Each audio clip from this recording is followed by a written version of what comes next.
Gunane apa nganggo sandangan cara pendhita? Gunane apa nganggo sandangan cara brahmana? Teteli sandangane. Teteli, turake katoke cawet. Goleke pentil jepreti. Aduh. Kurang lakone wis mules aduh. Aduh, Bagong, aja ngono ya Bagong. Aja kaya ngono ya Bagong, aku wegah tenan Bagong. Kae kowe kudu bloko ora boko iki. Alga Joko wis nang mburi lho. Ngono mati luwi. Ana sasmintan ingsun jagat wasisaning Bathara. Paman Haryo Sengkuni. Kaprayogakna anggen jengan kula lenggah wonten ing Datulya Negari Ngastina, Paman Patih Plasa Jenar. Kawula nun nggih anak Prabu. Sampun boten kirang prayogi piswanipun ing ngabdi kepatihan.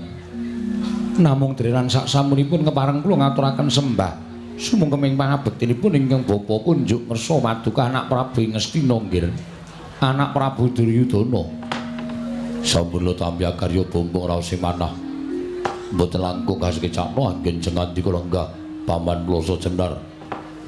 Kawula nun inggih anak Prabu sampun boten kirang prayogi piswanipun ing bapa ing kepatihan wonten ing Datulya Negari Ngastina dinten sak mangke menika nggih. Paman Haryo Sengkuni nggih. Bapa Prabandurna. Mugi kasekecakna anggen jengandi kula lenggah wonten ing Datulya Negari Ngastina dinten sak mangke menika. Bapa Prabandurna. Astaka swala sila bertobat swalu kimbal sumarante hawela. Kula nuwun inggih, Ger.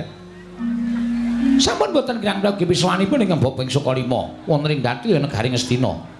Namung kepareng ingkang Bapa ngaturaken pudya pangastawanipun ingkang Bapa kunjuk ngersa paduka anak Prabu Ngastina, Ger. Anak Prabu Duryudana. Sampun tampi karya bombong raos sing manah mboten langkung kasekecakna anggen jengandi kula lenggah Bapa Prabandurna. Kula nan. Sampun boten kirang prayogi piswanipun ingkang Bapa ing Sukalima dinten sak mangke menika wonten Negari Ngastina nggih anak Prabu Duryudana. Menapa dene Kakang Prabu Karna ing Awangga. Mugi kasekecakna anggen jengandi kula lenggah ingkang raine diambabaraken wikatos ing pasiwakan. Yayi. Namung estu padha dawuh paduka Yayi Prabu Ngastina. Namung drenan sak samunipun kemareng kula ngaturaken salam taklimipun ingkang rupa kunjuk ngersa paduka Yayi Prabu kadang kula ing Ngastina. Sampun tampi karya bombong raos sing manah. Mboten langkung kasekecakna anggen jengandi kula lenggah Kakang Prabu Karna ing Awangga. Kawula nun. Sampun boten kirang prayogi piswanipun ingkang raka ing Awangga wonten Negari Ngastina dinten sak mangke menika Yayi. Karta marma prayogakna nira ngadeg. Lho. Sampun boten kirang prayogi Koko Prabu kepareng kula ngaturaken sembah sumengkeming pangabektinipun ingkang rayi kunjuk ngersa paduka Kanjeng Koko Prabu. Jimat sembahan kula Koko Prabu pengayoman kula. Dimas Karta marma wis tak tampa. Ora liwat pangestunipun Kakang Pratakna mring kadang ingsun kang bodhang kandung seba jroning Datulya Negara Ngastina. Kawula nun menawi sampun paduka dawuhaken badhe kula candhi nggo jimat. Kula nuwun sewu nggih. Semung kaget raos sing manahipun ingkang Bapa ing kepatihan. Karna dinten sak mangke kula nampi timbalanipun paduka anak Prabu supados angarake tata pagelaran wonten ing Datulaya. Tumunten angrawuhaken sangganing para pinisepuh miwah para nayaka punggawa Negari Ngastina. Kagiatan manahipun ingkang Bapa dereng paripurna tumunten paduka sampun kepareng pinarak lenggah madaning Datulaya. Menapa wonten badhe miwah menapa badhe ingkang dipun ngendikaken dening anak Prabu Ngastina. Kepareng ingkang Bapa nedya ngangrungaken jangga nilingaken karna mastuti sabda tama paduka anak Prabu Ngastina nggih anak Prabu Duryudana. Semanten ugi ingkang Bapa ing Sukalima nggih. Mboten wonten ingkang gumana musik salebeting manahipun ingkang Bapa. Namung tambuh salebeting manahipun ingkang Bapa ing Sukalima baya wonten wigatos menapa. Dene paduka anak Prabu ngawontenaken pasewakan ingkang beneh kalan adat ingkang sampun. Menawi kepareng kawedharing kathah tumunten kababarna nanging menawi ditumraping para kadang sentana monggo kula dherekaken manjing salebeting kedaton pepanggihan catur netra lawan ingkang bapa ing Sukalima nggih Yayi nadan ingkang roking awangga semanten ugi kula cemadhong dawuh timbanipun paduka Yayi Prabu Ngastina kepareng mbah baron ingkang sejati dhateng roking awangga kula nedya midhangetaken ingkang tetela Yayi Prabu Ngastina Handrah ingkang Puspita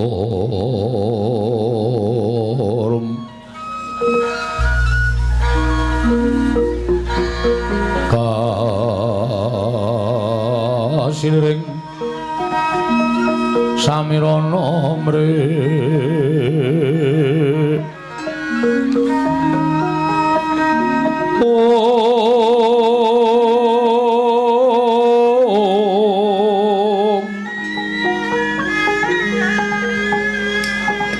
Sekar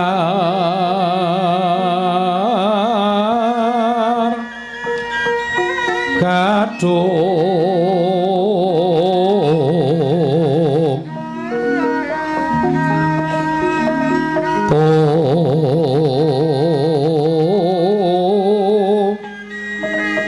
ngake mriku kula boten badhe ngrembak babagan negari Ngastina kula boten badhe ngrembak kawula negari Ngastina miwah kula boten badhe ngrembak dhateng kawontenanipun ingkang putra piyambak menika babar pisan boten namung badhe kula rembak madaning pasiwakan negari Ngastina menika krana kula nampi sasmita ingkang wonten gandeng jenengipun kalawan satunggiling priyagung miwah wini sepuh negari Ngastina kula nuwun pangapunten nggih mengko suraos kados pundi dene paduka paring dawuh mekaten teka paduka badhe ngrembak sasmitaning Jawata ingkang wonten gandeng cenengipun kaliyan kawontenanipun pinisepuh negari Ngastina semanten ugi ingkang bapa ing Sukalima monggo-monggo nggih Pratri mbabaraken ingkang sejati langkung cetha pangandika paduka sinten kula wau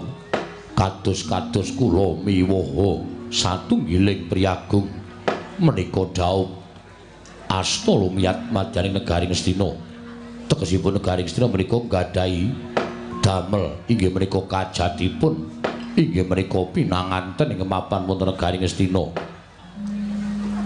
nuwun sewu monggo miturut ujaripun para sepuh pasumpenan ing paduka lampahi menika kula nuwun sewu lho nggih menika tegesipun awon langkung-langkung menawi ngembet wonten salah satunggiling priyagung utawi pinisepuh negari Ngastina kula nuwun sewu nggih kok malah kuwatos raos sing manahipun ingkang bapa ing kepatihan sakmangke kula aturi paring dawuh sinten ingkang kababar kawursita madyaning pasumenan paduka ingkang sampun paduka ngendikaaken bilih menika satunggiling pinisepuh negari Ngastina kula aturi mbabaraken ingkang sejati pamanarya wonten timbalan mboten kanthi kanyono-nyono nalika kula nglampahi pasumenan menika kula wau ingkang kababar kawursita madyaning pasumenan mboten sanes kejawi namung bapa Prabandurna anggenipun sampun dandosi cara pinanganten kakung badhe lenggah madaning dampar pinanganten ingkang mapan wonten negari Ngastina monggo nyatanipun sareng kula tiling-tilingaken paningal kula dereng wonten calonipun pinanganten putri dumadakan dereng purnanggen kula gadhahi raos kagiat tumunten kula nglilir sanggenipun Indra pungun-pungun dumugi sapriki raos kula was kuwatir lan sumelang menawi wonten menapa-menapa ing badhe ngembet dhateng kasugenganipun Kakang Putra Ibu Prabandurna inggih mekaten paman dinten samangke kula nglempaken para sepuh para punggawa supados sakmangke sami wenggalih badhe menapa ingkang kedadosan kaliyan Bapa Prabandurna aduh nggih nyawa-nyawa jimat kula sareng paduka paring dawuh ingkang mekaten tur dasaripun ingkang kawogan sakmangke menika lenggah kula nuwun sewu monggo latri ndangu dhateng ingkang kawogan piyambak langkung-langkung Kakang Prabandurna menika mujudaken satunggiling brahmana monggo lupiya ingkang sampun kelampah bilih pasumpenan tiyang nambut silaning akrama menika kula nuwun sewu badhe cepak bilahinipun menawi Kakang Prabandurna menika satunggiling brahmana ingkang limpat lantip pangestinipun kula kinten piyambakipun saged dados rana supados saged oncat saking bebaya ing ngamembet dhateng sugengipun Kakang Penemban Durna. Bawa Durna, wonten dawuh nggih. Bawa Durna midhanget piyambak. Kula nyumpenakaken Bapa Penemban Durna menika kadidene nyandhang cara pinanganten. Alhamdulillah. Monggo nyatanipun pinanganten putri dereng wonten. Bapa Durna lenggah piyambak wonten ing dampar pinanganten. Bapa Durna kuwatos sing manah kula menawi impen menika kula wau badhe awon tumanduk Bapa Penemban Durna. Awon lampanipun ing tumanduk dhateng Bapa Penemban Durna. Monggo jaring para sepuh ngendikanipun para pinter nyebataken wong yen limpi dadi manten menika badhe cepak bilahinipun. Bapa Penemban kados pundi anggen paduka badhe menggali babakan pasumenan ingkang sampun kula lampahi menika Bapa Penemban Durna. Ah, gandhap legudug swaru gembel. Samarante, hawala. Kula nuwun pangapunten, Ger. Sedaya menika rak namung gugon Tuhan. Sedaya menika estunipun namung pitados kaliyan boten. Menawi wonten ing sami nyebataken yen to wong ngimpi dadi manten menika bakal teka bilahi. Kula nuwun pangapunten lho, Ger. Mati uriping manungsa menika boten gumantung dhateng pasumpenan. Mati uriping manungsa menika boten gumantung dhateng sasmita lumantar pasumpenan. Nanging pejagesangipun titah menika gumantung dhateng panguwasaning dat kampurwing dat. Menawi impen menika kala wau dipun pitados. Menika mangke menawi upami badhe nglampahi lelampahan ingkang boten sae, tumunten dipun gathuk-gathukaken. Menika tegesipun menawi cara Jawi nyebataken otak-atik gathik, anu gathuk. Inggih. Mila sampun ngantos panjenengan niku kuwatir dhateng menapa ing sampun panjenengan lampahi. Jan nyatanipun kula menika wong salwangsul nyumpena babakan ingkang awon. Jarene wong ngimpi kebanjiran kuwi ya elek. Ning nyatane kula boten kula petang, boten kula petung, nyatane ya ora ana apa-apa. Kula wong salwangsul ngimpeke Satama menika dadi manten. Ning nyatane Satama dugi sriki ya slamet-slamet kemawon, waras-waras kemawon. Dados bab impen menika sampun ngantos dipun cepeng ingkang sanget-sanget. Impen menika sampun ngantos dipun cepeng ingkang sanget-sanget. Sampun ngantos paduka menika dados Nalendra kok tumunten penggalipun goreh rongeh namung babakan pasumpenan. Oh menika mangke boten sae kedatosanipun lho, Ger. Boten sae kedatosanipun. Kakang Penemban Durna, pripun Dik Pate? Nek sampeyan iso ngendika kaya ngono monggo, ning nuwun sewu, wis akeh lho. Lupiya sing dadi conto kaca benggala nek impen niku iso kababar dadi kasunyatan. Merga pangandikaning para sepuh sing jeneng impen menika ana 3 cacahe. Titiyani gandayani puspa tajem, nggih ta? Nggih. Utawa kacitra kasudarstana kadara dasih. Werdine dhewe-dhewe. Nek percaya ya kena, ora ya ora apa-apa. Monggo biyen kula menika ora tau percaya karo impen. Oh, ngoten nggih. Kula ora tau percaya karo impen. Sing kula percaya nek ngimpi niku kula bukake buku Serat 1001 Malam menika malah cocok. Oh. Upamane ngimpi dadi manten. Menika wonten ing buku kula menika hitunganipun 03. Menika monggo sami dipun cakaken. Menapa dipun wolak-walik, menapa dipun mistis. Kula niku gumun karo sampeyan. Gumune perkara napa? Sampeyan niku pendhita kok isih seneng kaya ngono. Nggo cegah lek. Aja ya Kakang niku iso tetel kabrahmanan sampeyan. Aja sok dolanan kaya ngoten niku mboten sae. Oh, mboten Dik Pate, mboten kula mboten. Pisan kemawon dereng nate tumbas. Oh, mek titip. Nah niku padha mawon ora. Niku nek impen niku cara ngoten niku titiyane. Niku janjane wong nglindur utawa wong duwe pepinginan sing durung kelakon. Wekasan kegawa jroning impen. Niku jam 09.00 tekan jam 12 bengi. Merupun nek turu? Nggih. Jam 09.00 pun turu? Nggih. Niku titiyani. Gandayani niku jam 12 tekan jam 2. Niku impene wong mapan turu, tegese wong turu nek ora ngimpi jam 12 tekan jam 2 niku iso disebut wong niku wis nglakoni mati suri. Edan. Nggih. Mboten edan iki nyata tenan. Mati suri. Lah, impen sing eneng nyatane niku jam 2 tekan gagat bangun rahina. Lho nuwun pamunten, Ger. Pasumenan panjenengan menika wancinipun menapa? Nalika kula nglilir saking anggen kula nindra. Kula sampun kepireng kluruk jago ingkang sepisan. Nalika semanten kula sampun wuni ngobrang wetan sampun sumamburat abrit bergadak tegesipun sampun manjing gagat bangun rahina. Tegesipun pasumpenan paduka menika kula nuwun sewu. Menika wujudipun satunggiling pasumpenan ingkang kababar kawursita badhe dados kasunyatan. Nuwun sewu lung Kakang Durna. Nek daratur kula sampeyan kudu golek srana pripun carane supaya impen niku aja nganti dadi kasunyatan. Niki anak Prabu Duryudana ling nganti nganakake pasewakan ming perkara ngrembug impen sing dilakoni dening anak Prabu Ngastina. Monggo mboten wonten gandeng cenengipun kalian Sinuwun Ngastina ning embet kalian kesugengan panjenenganipun Kakang Penembahan Durna. Manggolek srana supaya impen iku mboten kelakon teng sampean utawa mboten manglakoni. Impene wong dadi manten iku cepak bilyaine lho Kakang Durna. Oh, bestun temen sampean iku Dik Patih. Sampeyan iku setunggiling patih, monggo patih ing kalukeng jagat. Sapa jagat menika ki mboten mireng dhateng asmanipun Patih Harya Sengkuni. Ning emanipun panjenengan menika kabanda dhateng gugon tuhon, otak-atik gathuk ingkang nyatanipun menika mboten perlu dipun pitados. Lha tumrap kula upama Durna iki dimpeke dadi manten, mboten menapa-menapa. Wonten kula menika ora gagas impen menika kala wau kula mboten badhe bingung, kula mboten ate jigo, mboten badhe pekewuh. Ngoten. Nggih. Ning nek upama mengke impen niku dadi kasunyatan, nek upama impen niku dadi kasunyatan niku perkara mboten kok impen sing gawe sasmita. Ning pancen lakone Durna kudu kaya mengkono. Wong urip ning Lampadang aja percaya karo impen, ning percaya karo sing gawe urip. Oh, ngoten nggih. Impene wong dadi manten niku bakal cepak bilaine nek sampeyan dilalah. Cepak bilaine ateges uripe Begawan Durna ming tekan semene. Uripe Durna ming tekan semene ora bakal kedawa-dawa umur kula. Mula kula pasrah karo panguwasaning Dat Kamurweng Dat, mboten kula pasrahke babagan impen. Oh nggih. Ngoten nggih Kakang nggih. Sampeyan mboten buang napa ta napa.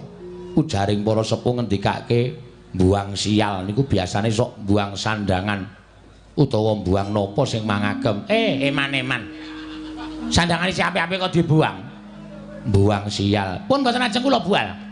Oh nggih. Buang napa buang? Buang. Nggih. Pun ngoten mawon. Nggih. Mila babakan perkawis menika estunipun panjenenganipun anak Prabu menika mboten sak ngawontenaken pasewakan agung kados mekaten menika. Nggih. Malah estunipun kula menika lingsem ing atasipun paduka menika Nalindra, Gung Binathara. Ratu ing nyekel kendho kencenging pernatan amis baci ning nagari menika wonten pundhaking Nalindra. Teka paduka kaprawasa dening pasumpenan. Monggo mboten ngembet dhateng kasugengan paduka, ngembet dhateng Bapa ing Sukalima. Lah kok dilalah, kula ora percaya karo babagan pasumpenan. Pun, Ger. Madaning pasewakan menika sampun pundhat. Menapa inggih Rembag? Paduka ngrembag perkawis pasumpenan, wondene kula mboten pitados babagan pasumpenan menika kala wau. Mila ingkang sak menika tumunten sak mangke, Ger. Sampun ngantos dados raosanipun para kawula, raosanipun para nayaka Punggawa. Pasewakan dinten samangke tumunten kabubarna kemawon. Tumunten ingkang Bapa nyuwun wangsul dhateng ing Sukalima badhe ngenam-enam dhateng pangandika paduka anak Prabu Ngastina menika nggih anak Prabu Duryudana. Sikra-sikra yen permana kanca sikra ngraken awang sesangga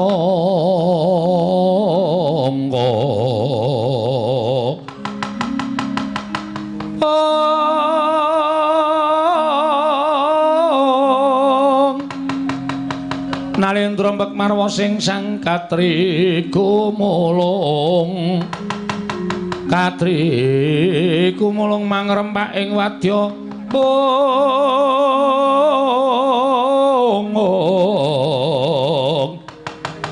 Kurta-kura reka kiri-kiri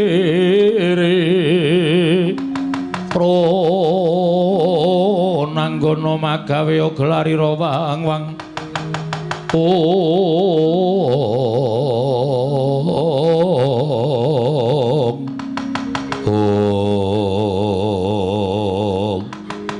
Didemadaning pasewakan negari Ngastina. Nalika semanten midhangetaken sabdanipun Pandhita ing Sukalima Brahmana Begawan Durna. Ingkang pungkasan dadosaken legeng penggaling nata ing Ngastina Prabu Duryudana. Nglenggahi kanyut minangka wardu kanyut udame ganten wardu Jarawangeca. Nginangodra ngabang dur manding dasaring pertala kasaru geger njaba. Piyak ngarsa tangping uri seban punamu apa to kang dadi darunane. Ora macan orange Gajah Mada saka Wandilan. Kejawi sinten ingkang wantun minggah dhateng negari Ngastina. Kanana lan kejawi amung abdi Panakawaning Madukara abdining para Pandhawa. Atmajaning Kilurah Semar ingkang Wuragil nenggih Kilurah Bagong ingkang drajak minggah dhateng karya cingak samya mulat.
tata trapsilanira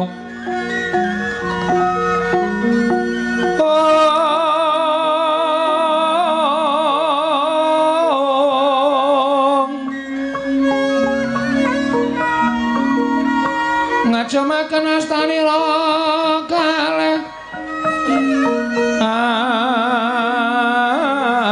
astanira kalih pisan yen ngandika magawe apranta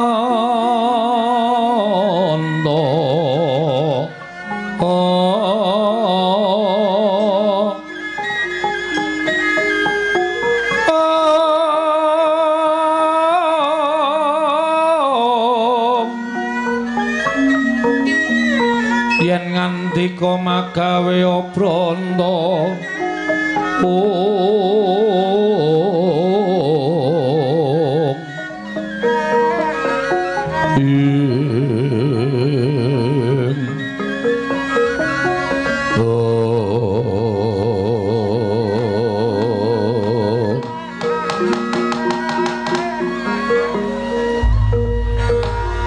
Arya wonten dawuh nggih.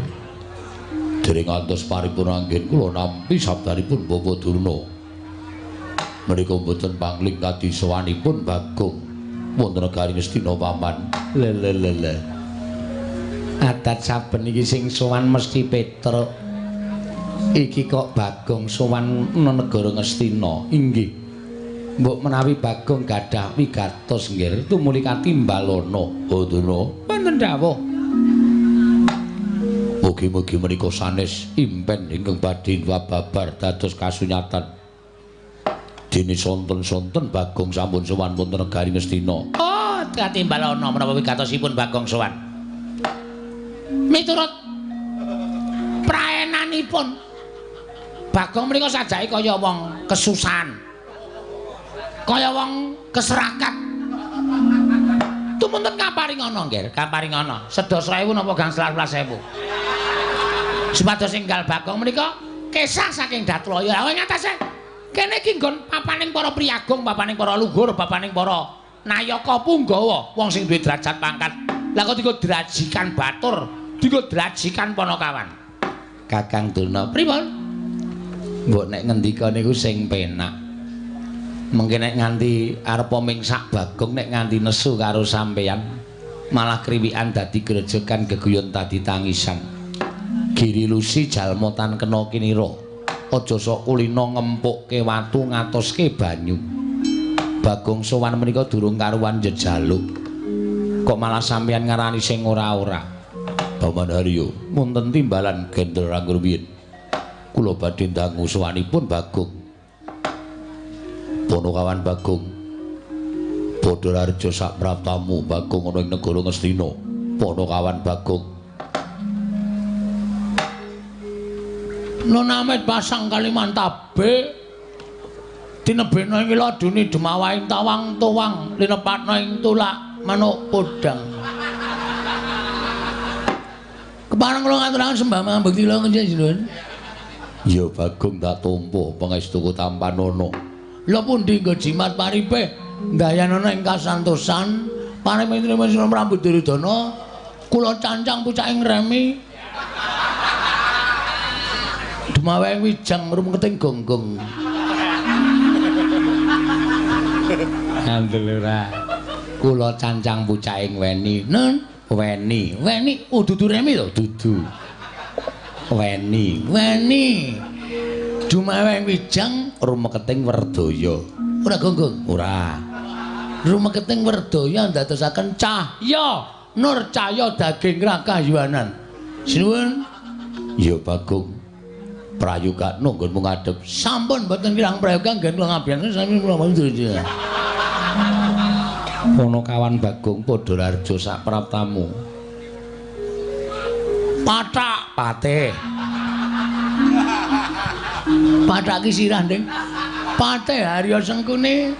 Wilujeng bekti kula kunjung ngene Patih. Iya Bagong pangestuku tampanana.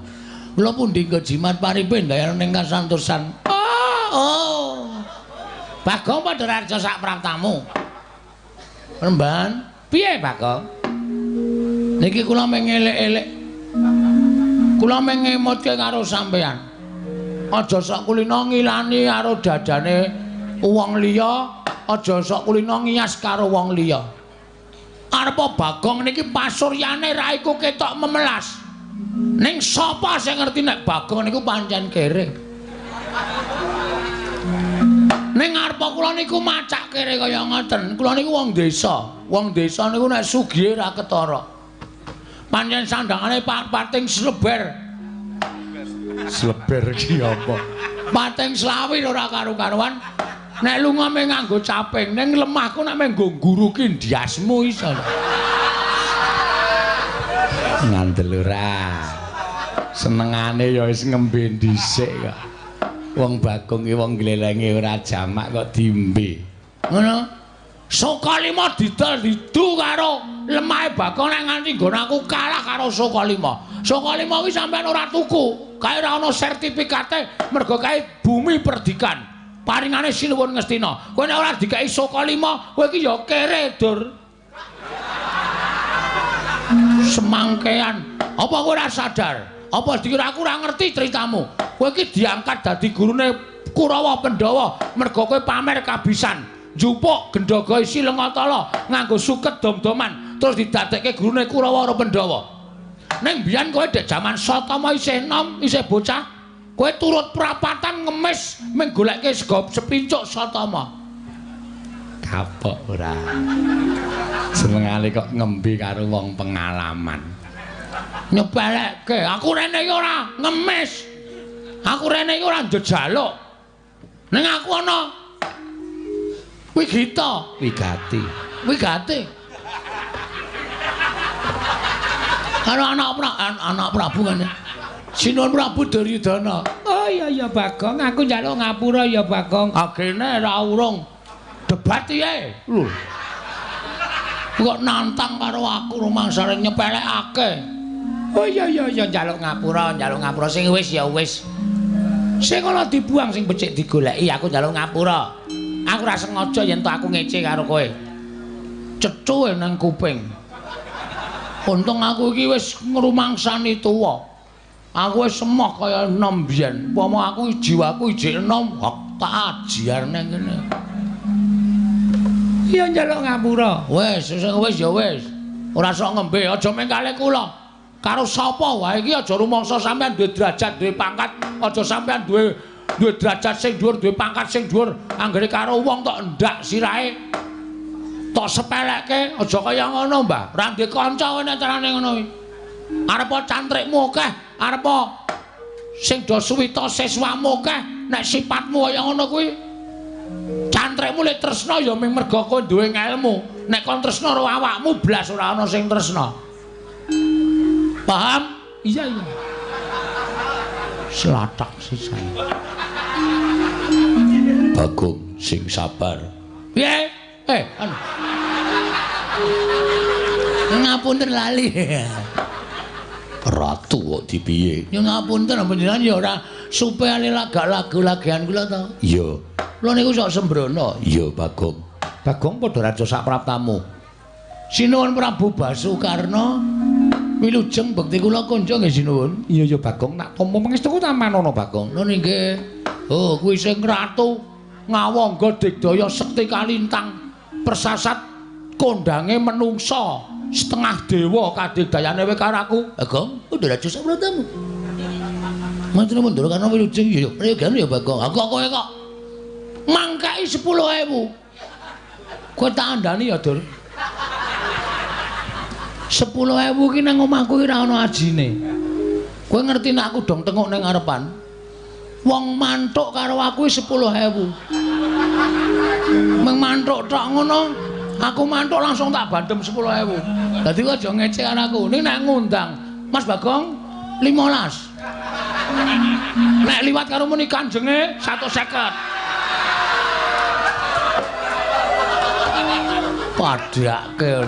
Padake cah tipis. Luwih saka tipis e. Bono kawan Bagong. Wonten dawuh sinuwun. Sowan tanpa tinimbalan. Nono. Ana wigati apa? Ingkang sepisan. Kula ngaturaken sembah sumung kemeng pangabekti kula kunjuk. Ya tak tampa. Dungkap angka kalih inggih menika sumene. Caedan. Dungkap angka sing arep tok pangan kowe apa? Mboten wonten to? Ora ana. Oh nggih, sumene kaliwati.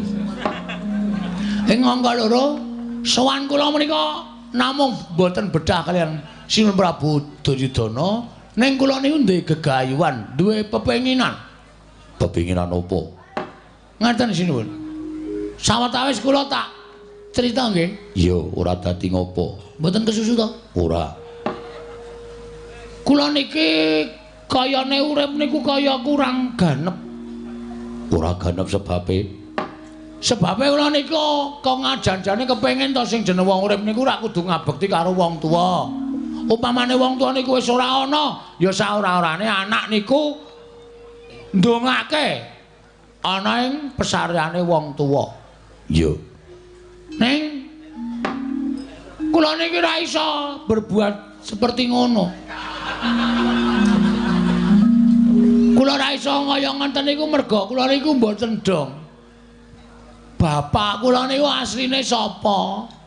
Terus kula niku nuwun sewu nek bapak kula niku isih niku daleme teng pundi nek pun mboten wonten sareane teng pundi kula ajeng ndongake bapak. Kenapa kowe goleki bapakmu teko mapan negara Ngastina? Niki wonten sing aja-aja iku lho. Sing aja-aja iku sapa?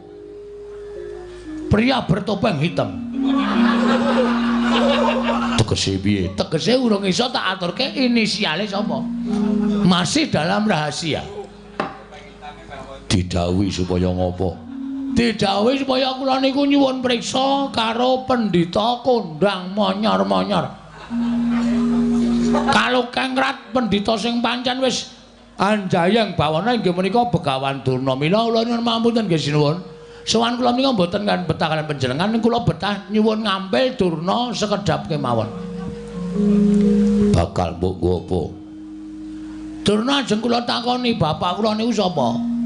Nek Durna ora iso wangsulan, Durna kula kan minggat saka negara Ngastina. Cocok aku ketoke. Wis nek ora ngono ndak tuman wae. Pendhita kok omongane kok marayati panas. Dipun paringaken kemawon nggih. Nggih. Menawi ngaten Bawa Durna kedah sampun jagung lan pun Bagong menika langkung prayogi Bawa Durna. Bawa Durna. Kula wonten dawuh nggih. Bagong sowan betah kalian panjenengan. Lho. Betah kalian kula? Inggih. Wigatosipun? Monggo dipun rembak piyambak. Kula caosi kamardikan Bawa Durna. Durna ina panalingane rumajaring ratri. Dinenggak jangganira kapisanan.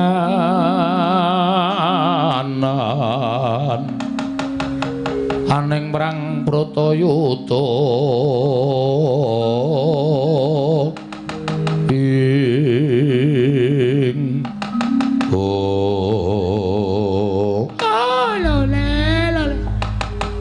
Selalu gembor manyar-manyar doneng dungkul wana dadi asas dadi wana Bagong nun ngendikane ana Prabu Duryudana kowe butuh karo aku nggih butuhmu karo aku ngapa kula ajeng nyuwun priksa Mbah kula niku janjane dianak-anake saka sapa lan kula niku bapak kula niku sapa lho kowe iki goblok apa piye kowe 10-an taun nganti mangabad-abad melu karo Semar Badranaya cetha wong semene akeh padha ngerti yen kuwi anake Semar kok tak takon bapakmu kuwi sapa? Kusike. Nek mung perkara kula anake Semar wae pancen ya do ngerti kabeh ning jebul setelah kula cek teng kelurahan niku ternyata kula niku mung anak pepekan. Kula niku mung anak angkat. Kula niki jebul mesti idopsa. Adopsi karo Semar. Lah asline kula iki pengen goleki karo bapak.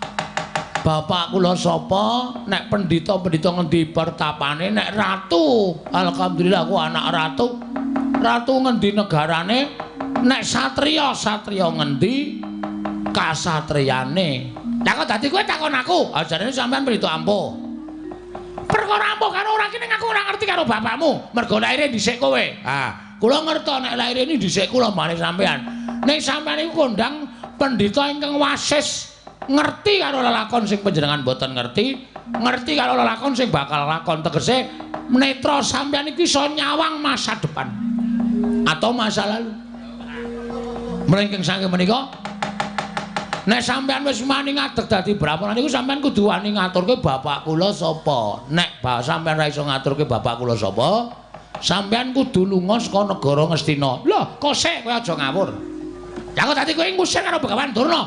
Saka pertapan saka lima saka negara Ngastina iki karepmu piye? Derajatmu mung batur, derajatmu mung ponokawan kok ngusir karo Begawan Durna. Dasarmu apa? Lho, nek kula omongi dasare sampean mesti mengke kalah. Nggih napa mboten? Ayo Kakek, kandha dasarmu apa? Astina iki nek sapa? Lho, kagungane anak Prabu Duryudana. Ah, ora penemu sampean. Mergo sampean dibayar. Dibayar karo anak Prabu, anak Prabu terus iki dibayar karo Sinten Prabu Ngastina. Tumuli sampean ngakoni nek sing duwe Ngastina niku Prabu Duryudana, nek janjane ora, Mbah. Ngastina niku nggone Pandhawa. Merga sing dadi ratu sadurunge Pandhawa utawa anak Sinuwun Prabu Duryudana menika inggih menika Prabu Pandhu Pramuka. Ngawur. Prabu Pandhu Dewayana, Prabu Pandhu Dewayana. Niku Nalendra Ngastina. Apa ta sebabe? Kok Sinuwun Prabu Pandhu kok ora maringake negara marang para Pandhawa? Sap. Sap iki sebab disingkat dadi Sap. Sap Prabu Pandhu Dewayana dibanjut karo dewa. Dibanjut karo dewa nalika Prabu Pandhu niku nyuwun ngampil titiyane Sang Hyang Jagadgirinata inggih menika Lembu Andini dienggo titiyane Dewi Madrim. Dudu Bathik Madrim lho.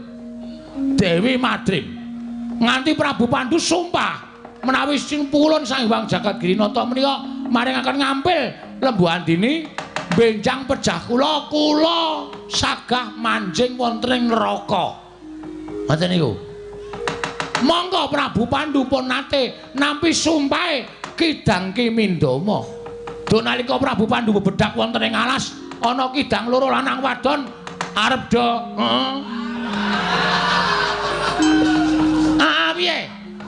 Ora usah tak genake, sampean wis ngerti dhewe jaman sampean karo jaran. Hus. Molancang ucapmu, ayo wis ngono kuwi. Lagi do ambus-ambusan. Jeneng Prabu Pandhu dipanah. Terus Badar Resi Kimindama nyupata karo Prabu Pandhu. Pandhu ana wong arep sakaron sih, ana wong arep saresmi kok tok ganggu. Mula kowe iso nek nganti wani campur karo bojomu ing kono bakal tibaning pesthi kowe tekaning pati. Sedhe Prabu Pandhu. Piye ndek bojo loro? Ra iso digapak-gapake. Nah, Prabu Pandhu tumuli dibanjut dening dewa.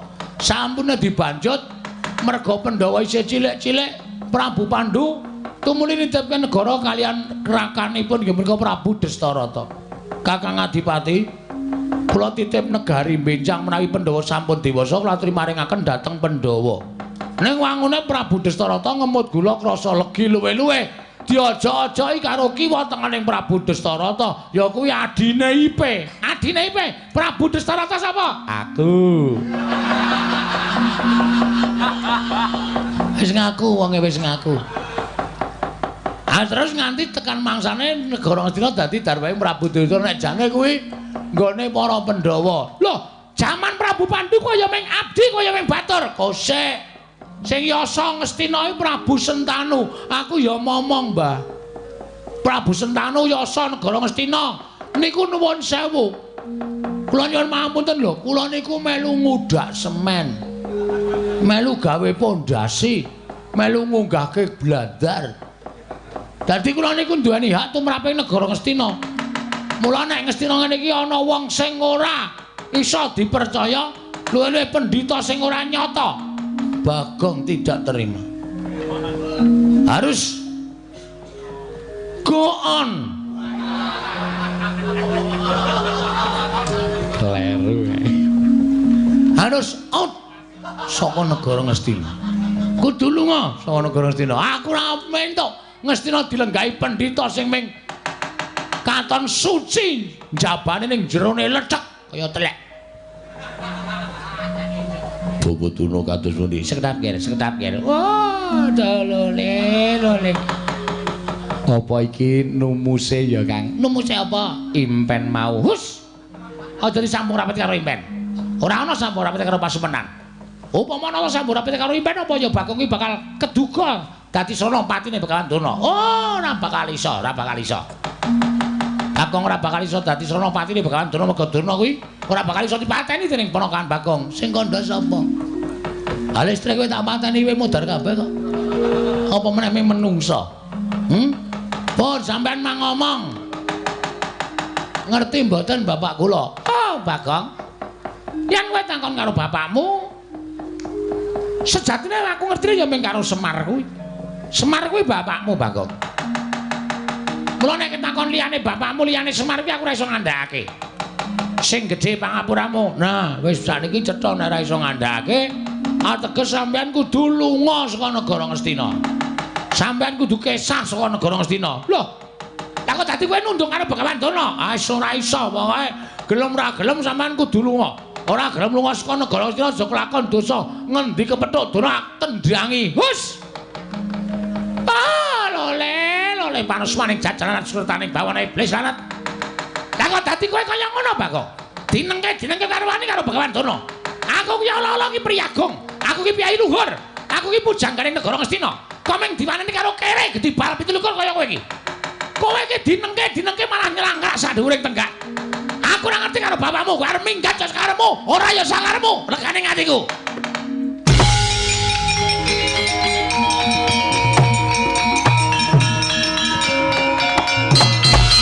Yo, kowe kok ya ngadeg. Ha wis tak obati ket mau. Satu jam sebelumnya. Mula aku nek krungu swara terus mbregenggeng ngadeg dhewe aku langsung. Ha piye? Adunake kaya ngono e padake. Kowe aja waton ngawu gawar-ngawur, Dur. Kowe ngunekke aku wong gedhi bal 17 wong elek nyolok mripat.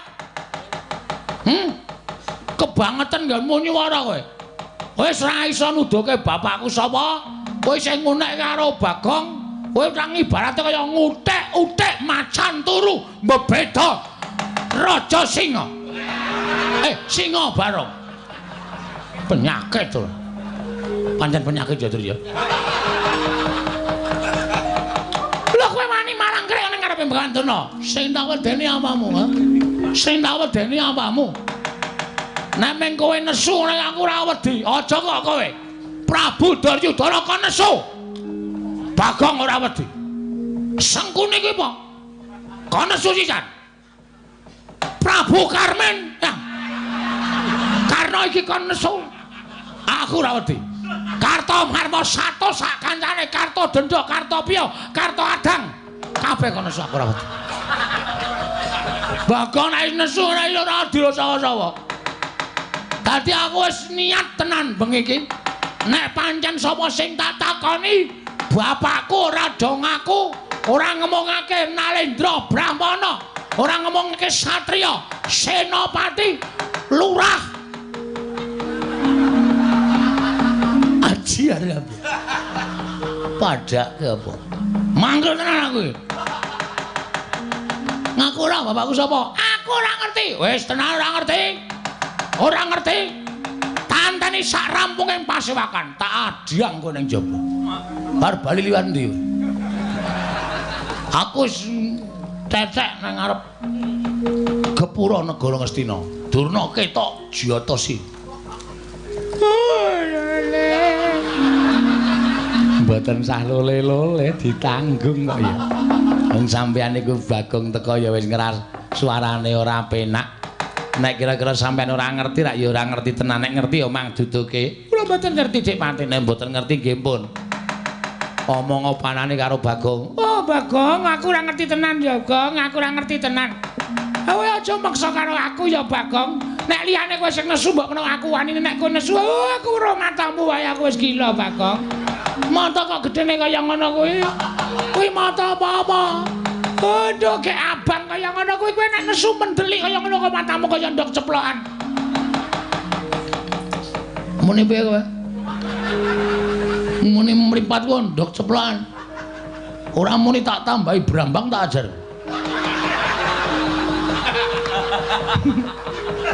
Tak ajar tenan ya. Ora nyepeleke lho. Bagong nek katokan tene abang ini berarti malam ini dari sore sampai pagi Bagong ngerol. Tenan iki aku ora baen-baen. Ayo, pokoke kowe kudu ngerti. Aku ora ngerti tenan, Pak. Ora ngerti tenan. Ora syarat jopo kan. Wah,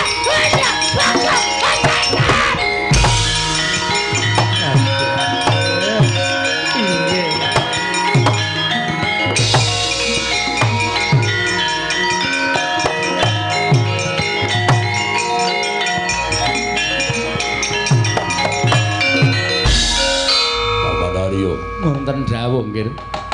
Lah ngaten cetha perlambang keng kula tampi Bawa Durna badhe nandhang kesisahan krana kula nampi welami tulumantar merganing pasumenan. Inggih. Menika lajeng kados pundi?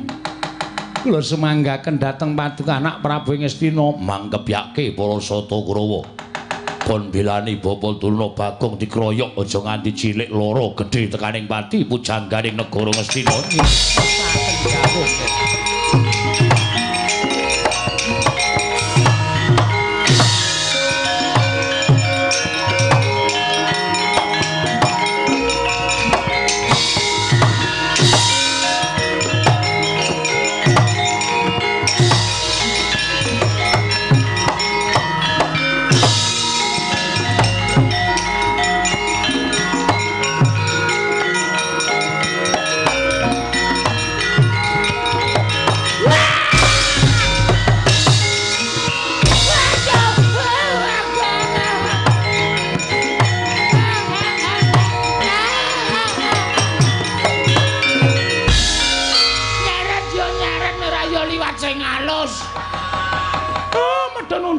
Barang aku diseret nganti sirahku suarane tok tok tok tok tok.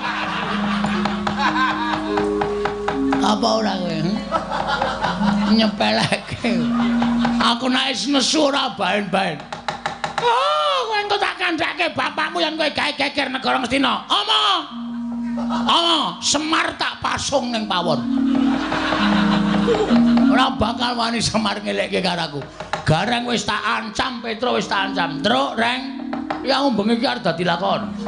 Nek kowe arep ngisuh ngandhane aku kampak sirahmu. Do pucet sirahe. Mula bengi iki aku gleleng tenan.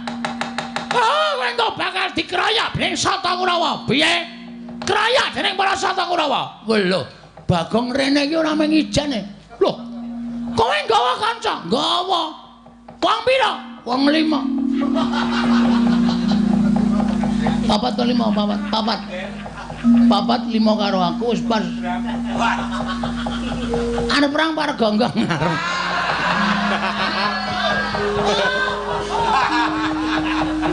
Ora guyone serius iki.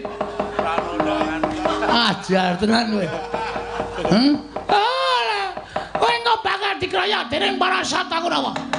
Ngene, Mbah, kowe iki men kepenak kok. Bagong, kowe iki anake Begawan A misale. Dawa kowe iki anake Prabu B. Apa kowe iki anake Raden C? Ngono kuwi mengkari omong, mengkari kepenak. Mengkon ngene kok rekoso. Hah? Aku ora ngerti tenan, Bagong. Aku ora ngerti tenan. Aku ora ngerti tenan, Bagong. Aku aja tak duduk. Aku iki arep ngelapi keringet. Ora arep ngampleng karo kowe ora. Aja sumelang, aja sumelang. Aja wedi, aja sumelang. Oh, lele. Iki mengko Kurawa bakal teko ngrene ngroyok karo kowe. Nek kowe ora gelem ngeculke karo aku. Halo sayang. Karo kowe. Ora karo kowe. Jijik aku. Untune ae ireng-ireng ngono.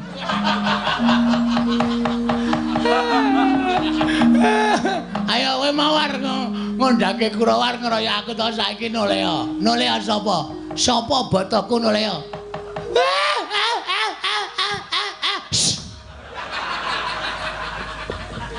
Pendhita kok nangis kaya Yamaha 75. Ngak. Ya nek nggawa damen ora kuat kan.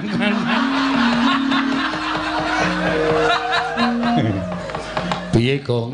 Mboten ngerti wonge. Lho, ora ngerti. Mboten ngerti. Jare pendhita pengpengan. Mboten ngerti kula kok dadi ora dong niku. Terus kula ngancam nek pancen ora ngerti jauh diajar ya kula seret saking Datraya. Bagus. Mergo sing dadi harapane menungso, kowe takon karo sak pepadaning menungso, Begawan Durna kuwi saora-orane iki gurune bapak. Bapak kowe satriya pengpengan kowe Suwitara Durna nek Durna ora weruh, gunane apa nganggo sandangan cara pendhita? Gunane apa nganggo sandangan cara brahmana? Teteli sandangane. Dadali, turake katoke cawet. Gulake pentil jepreti. Aduh. Kurang lakone wis mules aduh. Aduh, Bagong, aja ngono ya Bagong. Aja kaya ngono ya Bagong, aku wegah tenan Bagong. Kowe kudu bloko ora boko iki. Alga Joko wis nang mburi lho. Hati-hati lho. Mas aja diperai. Mas aja diperai. Kok kaya ana campur sari to, Den? Lah piye? Ndelok sik ning Durna cekeli. Yo ndelok sik Durna cekeli.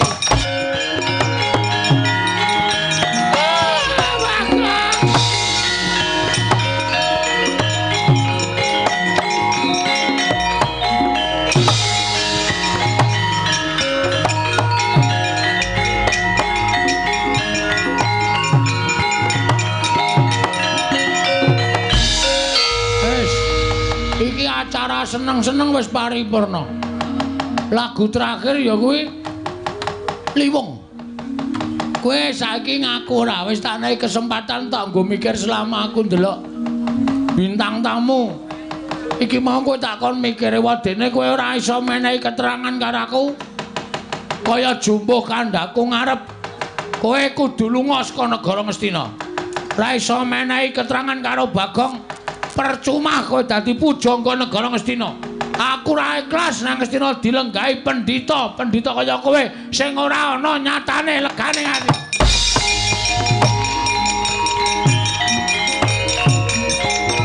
Wah! Kowe ladak.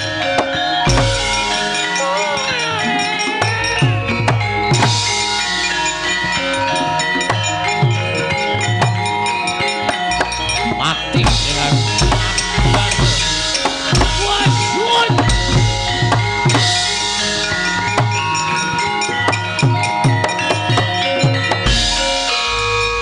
kepangul mungging ayuda kepapak bawatnya bentar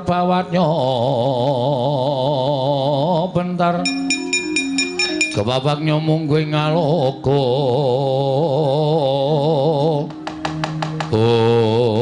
menungso ratatanan indah-indah derajatmu kedibal kowe ming Panakawan wani gawe geger negara Ngastina malah kowe wani nyempalani karo bapa Prembanduna.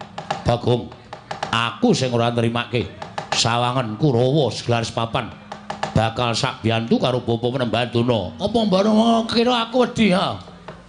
Blas ora ana wedine aku.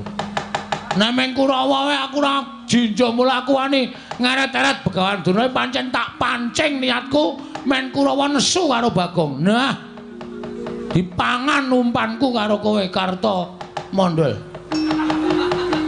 Kartomarma. Arep ngapa kowe? Arep nganu ngajar Bagong ora wedi aku. Bali ora kowe. Sesuk ora bali, saiki ora bali. Bali nek wis entuk keterangan karo Begawan Durna, ora entuk keterangan saka Begawan Durna. Taunana Windarana ora minggir saka pawan kene. Kendharat tanganing Kartomarma panggah tayane ganing ati.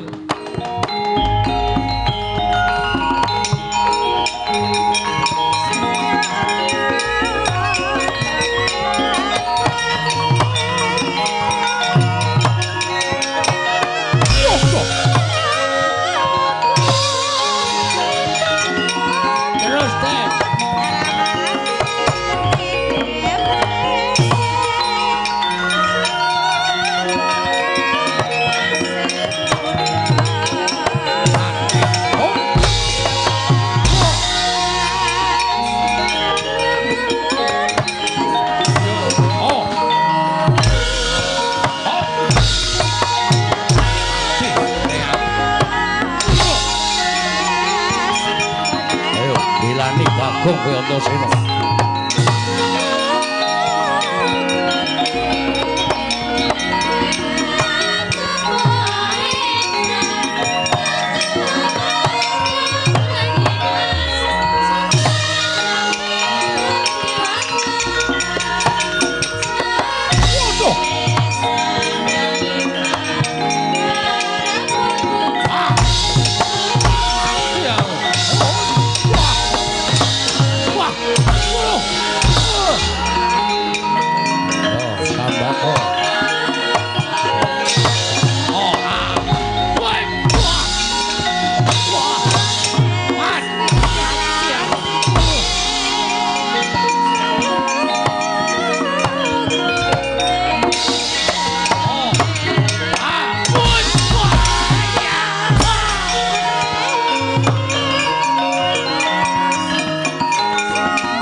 Tumbak jebol dadam.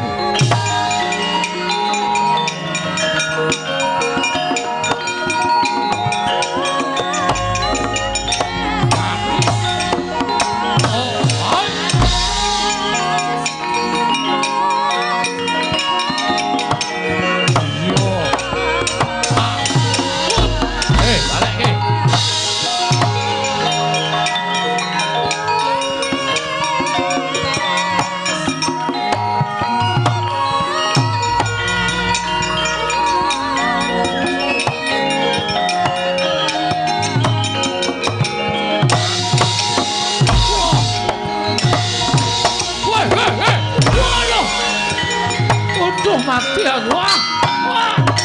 Wah.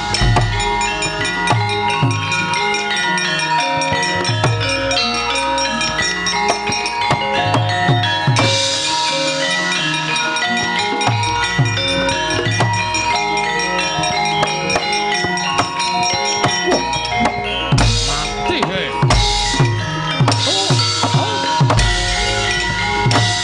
Wah. Utuh.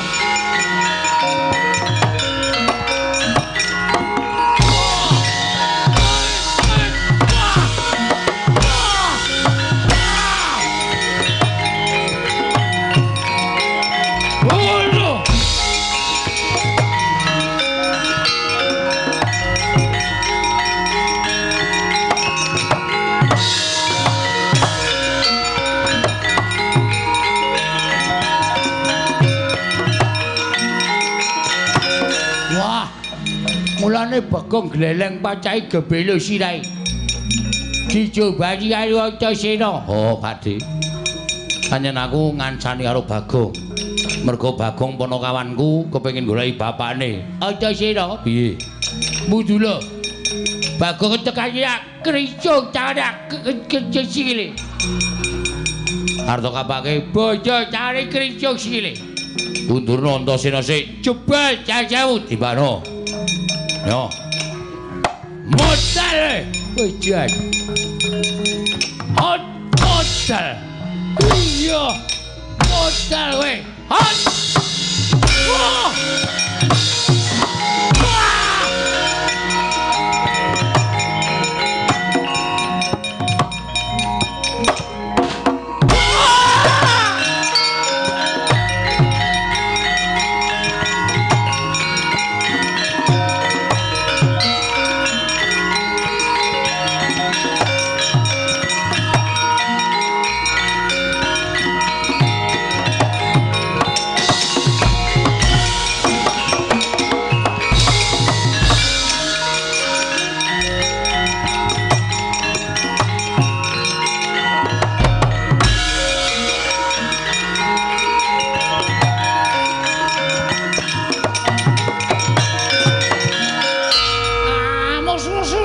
Jajah mrata imbagian padha-padha. Coba Bagong. Kowe aja gawe kisruh. Negara Ngastina ayo bali bapa begawan Durna. Ora ngerti sapa bapakmu. Mula kowe aja butek banyu bening kahanan negara Ngastina. Kowe bali ora? Aku ora bakal bali. Tahu nono Windana ora bakal bali. Bajigur kowe ngecek aku kowe. Kok kowe ngecek kowe? Ora ngecek. Wong gagape kok arep gleleng. Hah? Sawangan. Kartomarma, Surtayu. Kabeh mundur. Lah kok kowe wong ngomong ora cetha kok arep gleleng. Arep dor. Wasem. Durung tekan nggone wis dijebloke. Ayo, areng apa? Titi bantanganku kelakon titi tinjo kekrek nyawamu. Ya. Kowe iso mateni Bagong bumi langit tangkepnya. Gek diantemnya. Dan iki ikhlas lahir batin, ora ikhlas sebab apa-apanya. Tak jajal wong gagap ki omongane piye? Antemane piye, guys? Ayo ge omong, guys. Ge omong ge ngantem, guys. Kok kowe omong klerak-kleru. Kek kelakon mati dening aku nyo. Diar kowe. Agene meng kaya ngono. Aku iku lino ketiban kambil tak kandhani. Dadi nameng antemamu ora sepiro wae. Lho. Kowe rasa gleleng, mula aku wis tak omong karo kowe to. Kowe iki nek gleleng senengane ora iso kaya ngono kuwi. Asem perang disambi golek laron. Kayane kaya eman-eman iki nek nggon aku wis tak campuri ndok. Temanja banget. Ayo nana pancen kowe. Titik. Oh, mencok raiku barang temenan. Wah, warsen. Cici traksi. Aku warsen. Kepiye? Aku warsen kowe ora mundur mungsuh Bagong tinjungake ra nyawamu kowe.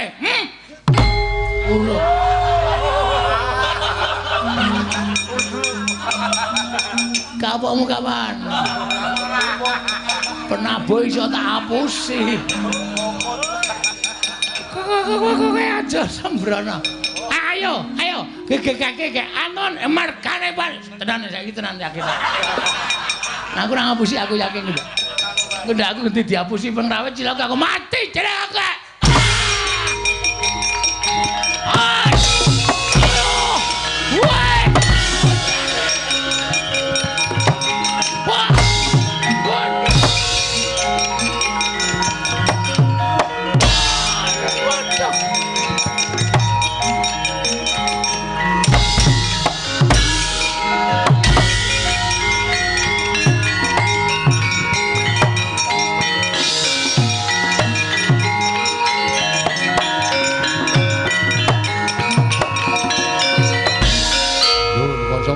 Mundur.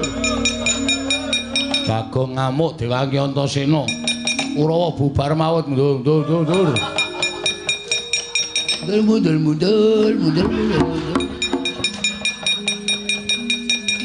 Mundur. Citraksi barang ya wis perang. Pun man. Ketemu sapa? Ketemu sedulur. Lagi ketemu Bagong. Mungsuh Bagong kok kalah nek cara aku isin. Nah, kula kok biasa. Ora isin. Isin gone ngendi? Isin iku dienggo meremilang. Bagong sajake bar meguru anyar. Kula antem sirahe rapopo man. Suarane mak klothak. Kok kaya ngantem bathok klopo. Wonge ngletak. Sing ada memendono matane. Terus kula citrangsrah mundur iki merganing patimu bres. Kowe diantem udan. Oh.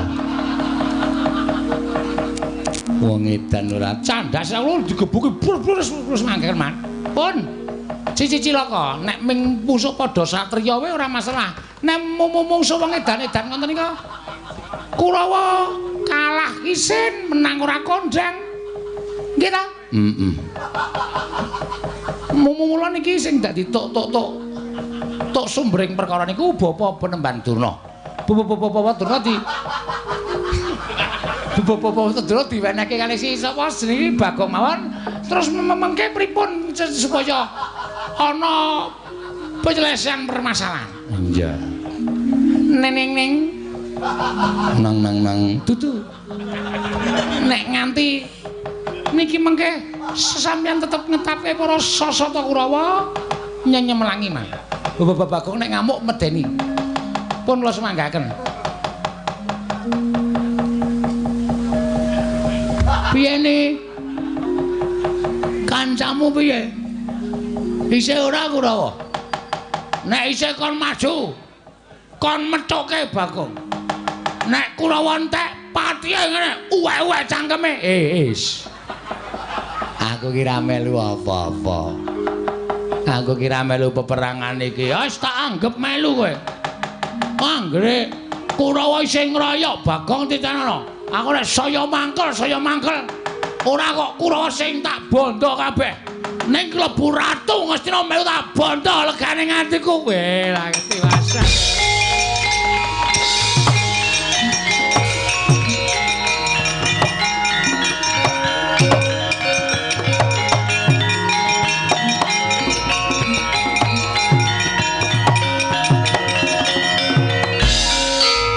Piye kok? Non piye? Ana iki sing disandra wau malah mlayu. Sapa? Durna. Lah aku ngoyak kowe dilarak karo Pak Dikartomarma. Durna ora ana sing jaga. Mula Durna mlayu. Niku kudu kecekel kudu ditakoni teng pundi bapak kula. Nek ora iso kecekel ngrekoso. Arep takon sapa meneh ora takon Begawan Durna. Terus karemu sampean tanggung jawab iso nyekel Begawan Durna. tak cekeli. Kowe ngoyak saka kene aku tak ambles kuwi tak methuke saka kono. Siap.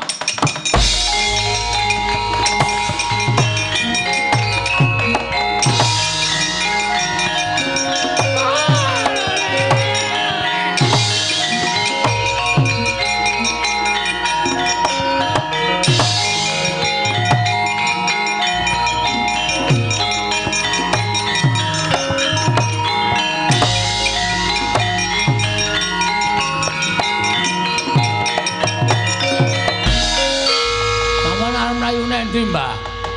Kula niku menjane mung arep takon karo sampean, mawangsulan. Nek sampean ora iso wangsulan, sampean kudu lunga saka negara Ngastina. Wis niku mawon titik. Syarate mung niku mawon. Ora werna-werna. Bagong, aku kuwi ora ngerti tenan ya, Bagong. Kowe iki ya aneh kok takon karo aku, nyatane uripe iki dhisik kowe karo Begawan Durna kok dadi kowe takon aku. Ora ana jamal mengertasi aku kok ngerti karo wong tuamu ki sejatine sapa iki aku ora ngerti. Sampeyan niku dadi pendhita sing ampuh. Nggih. Mula sampeyan kudu bloko. Aku ora percaya sampeyan ora ngerti. Mula sampeyan kudu bloko kalih kula nek sampeyan tetep ngandhake ora ngerti, aku ora trima tenan. Bagong aja Bagong, ora iso. Wah candala bondo, lebake pakun jalan, pakake macan. Jan ora mlayu.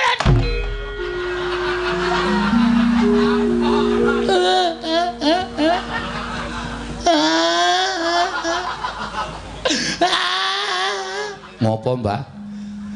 Bagong, aku minta maaf. Aku njaluk ngapura. Aku ora iso ngandhake bapakmu, Bagong. Aku aja to pilara ya.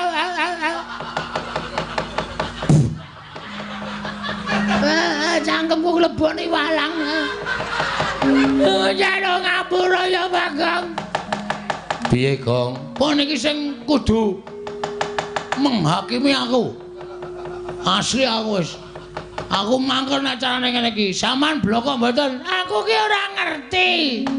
Aku ki ora ngerti tenan, Bagong. Wis, nek ora ngerti, titeno tendangi siramu. Sik, Gong, sik, aja ngawur. Iki pendhita lho, Gong. Terus nek pendhita tok kurang ajari tok tendangi sirahmu aku sing ora trima. Arep dikaya ngapa iki gurune bapakku. Durna ki tau tate mulang ilmu karo bapakku. Kena kowe nesu ning aja terus mulasara kaya ngono. Bener Antasena. Matur nuwun ya putu. Aku wis tak lindungi. Meneng wae tak rembuke sing apik-apik, Mbah. Iki lho cah Bambang ning ngerti tata krama. Ora terus sampe nae dhewe. Terus Ra entuk ditutuk dijotosi ra entuk. Ra entuk. Kena kowe takon ngoyak kena ning aja nganti nibake tangan. Kowe jane melu ngendi ta kowe? Molak-malik kowe no, Sena. Ora positif kowe.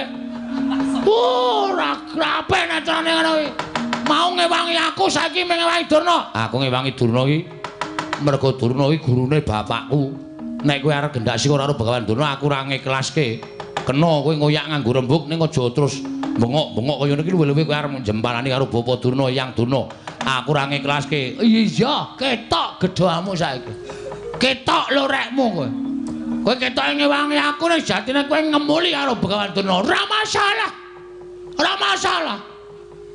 Kowe ngeman karo mbahmu ora masalah. Ning aku saiki iso nitik. Aten-atene Antasena kaya ngapa? Njaba karo jerone wis beda. Cangkemmu sing apik lho, Gong. Cangkemmu kowe. Lho. Wani karo aku. Meng perkara Durna lho iki. Meng perkara Kumbayana. Kok dadi awake dhewe nganti geger kaya ngene iki. Padahal mau sing ngakon kowe. Ndara Antasena kula kepengin takon teng pundi dununge bapak kula. Ayo tak terkira nek Durna. Takon Durna nek Durna ora iso ditakoni ra wangsulan jotosi wong loro. Mau omongane sapa ngono kuwi? Iki tak rekam ning HP lho. Lho. Isih tak rekam ning HP-ku. Aku saiki kowe nutupi karo Begawan Durna. Wes aku nek kowe jotosi Durna aku ora entuk. Aku arep nekat. Nek kowe nekat saiki wis beda perkarane. Beda perkarane? Ora aku ngewangi kowe, aku ngewangi Begawan Durna. Motar kowe, motar kowe. Arep ngapa kowe? Bah, sepelekke ora. Arep kaya ngene iki akeh wong belani, akeh wong tresna. Mula saiki kowe arep ngapa? Kowe arep bantu arep Begawan Durna. Kowe arep ngrincong sikile Begawan Durna. Ayo, bandanan aku. Konangan putuku Antasena lebur tumpur tanpa dadi. Weh, gleleng iki saiki. Wah, suarane terus kaya nyewa sound system ya. Bengok-bengok sak penake dhewe. Apa dikira aku wedi, Mbah? Dume sampean diwangi Ndara Antasena, aku wedi karo kowe. Gong, kena kandhane ora? Ora. Lho, ora basa. Ora basa ora omong. Tak wis nekat tenan ya. Mati nang ngene awujute ya. Bambane bali doyak-oyak bang plecet. Wong modar nek kene mbok ya wis. Nek kono kowe ora kena tak kandhani. Ora, bakal ora kandhani. Antasena. Nek bakal ora kena dikandhani. Pateni wae. Gunane apa duwe abdi jenenge Bagong? Wo, cangkeme elek ta iki. Cangkeme elek iki pendhita kaya ngono iki. Wah, lambene jan senengane nglincipi carang papak. Nglincipi perkara.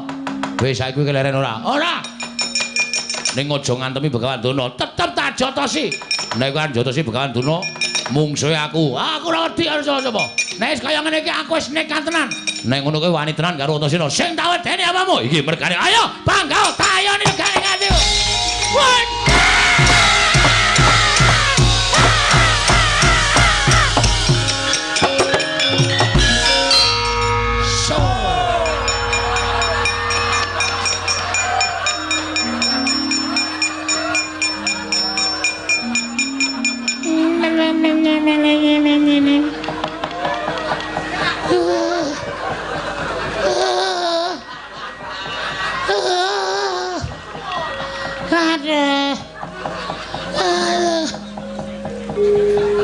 Wong kok ora hafal sandiwara.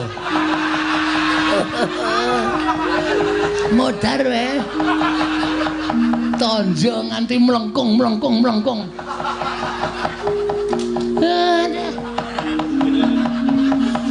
De pasir. Pripun Kakang Durna? Kula mangga tang. Kula mangga tang. Bayak tugel. Waduh tenan iki. Mesti di gift. Napa? Di gift. Gift kok ya gelem kok kula. Mana wae lah eneng sing ngewangi. Lah tak gawa mlayu ketiwanan.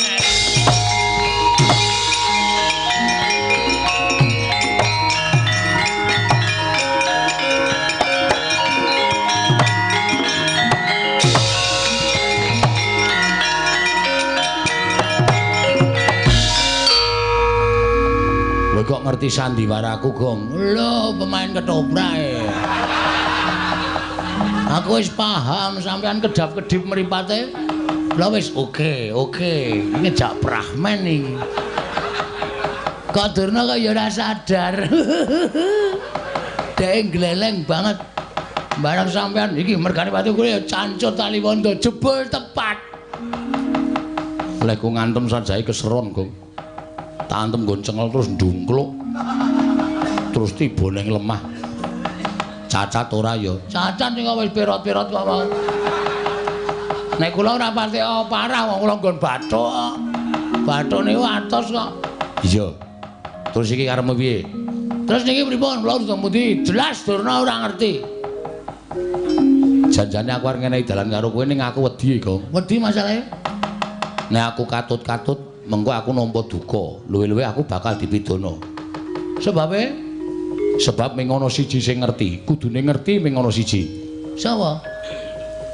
Dewa. Dewa? Heeh. Papane ning Kayangan.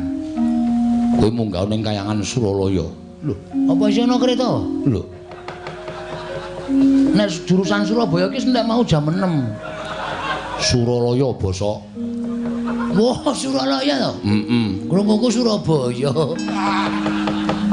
Suralaya. Terus matura Bathara Guru, bapakmu sapa? Nek Bathara Guru ora ngerti, tak bubarke murite. Lho. Murite sapa? Murite Bathara Guru. Bathara Guru ki udu guru sekolahan kuwi udu ning Bathara Guru. Oh, lho tak ketemu e. Tangane papat. Wah. Nek kosokan suwe kuwi. Lho. Kok suwe? Keleke papat e. Ndak sung kelek loro wis suwene ora jama-jama kok keleke papat. Kuwi Kayangan ana kene takon, Bu Kulun, kula nyuwun prisa bapak kula sinten? Nek Bathara Guru ora ngerti, amuk. Kowe kok seneng banget nek ngajani aku elek kowe. Lah arep ngopo nek ora ngerti arep ngopo? Nek aku modar seneng. Iki ki mung titahe. Dewa ki wong sing nguasani Kayangane. Titah kaya aku nek nyawang karo kowe iki titah sing kena lara lumbeting pati. Maksude? Iso lara ning ora iso tekaning pati. Wah, malah rekoso lho kuwi. Nek upama lara nganti lara banget aduh mongko ora mudar-mudar malah kesiksa lho. Mbok kata-kata kuwi dilangi wae. Ora kena lara, ora kena pati, ngono malah penak. Kowe titah sing ora kena lara, ora kena pati. Nah, munggah ning Kayangan. Ora ana sing iso ngalahke karo kowe. Yakin aku sumpah. Mun nek nganti kula kalah cemplungke Kawah Candra di muka, tak susul. Wah, mengbluk iki menan. Iki meng kata-kata kosong iki mengane. Iki nek carane majalah ming pawarta sanes kasunyatan iki. Engko aku nyusul nek kira-kira kowe sing menang aku tak ning donya wae engko ndak dikira aku sing aja-aja karo kowe. Ngoten nggih? Iya. Oke, ora masalah. Terus Kayangan niku liwat ngabur. Wah niku tikete larang. Mabur piye carane kowe anake Semar? Ning nganti iso mabur percuma. Ala dene kuwi anake Semar, anak angkate Semar, arep golek karo bapakmu sing tenanan, ming mabur kok ora iso. Oke. Mang tonton Den. Wadake. Arep ngopo kowe? Matek aji. Tekan Kayangan. Ya muga-muga ora temangsang. Mabur kok temangsang. Ora nganggo kendali rak mabur.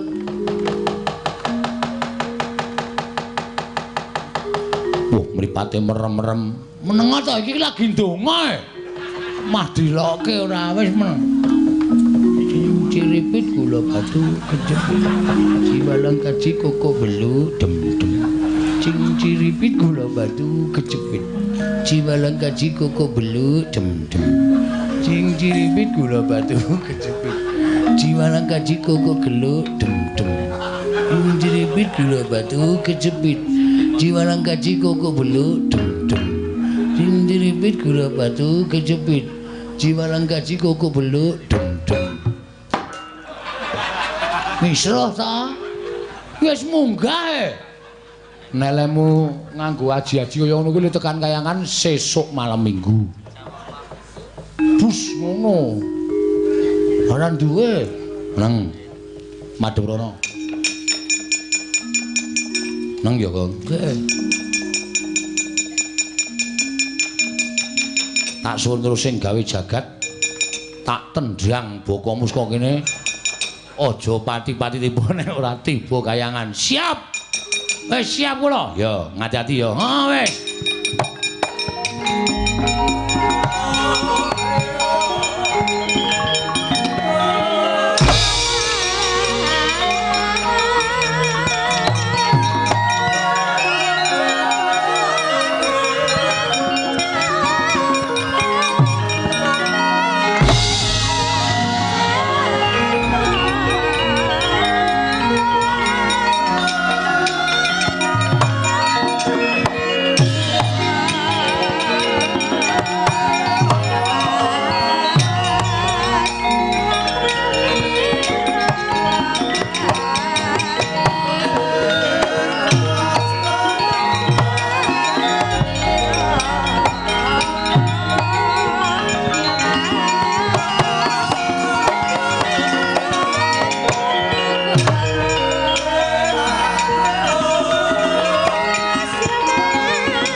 Sinongwati jagat kinari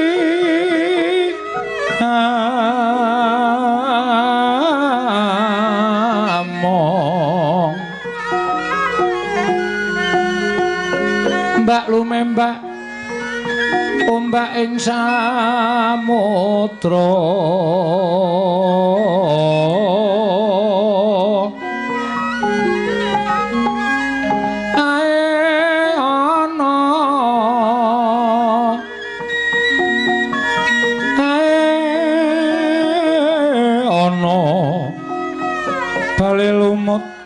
ambraganggeng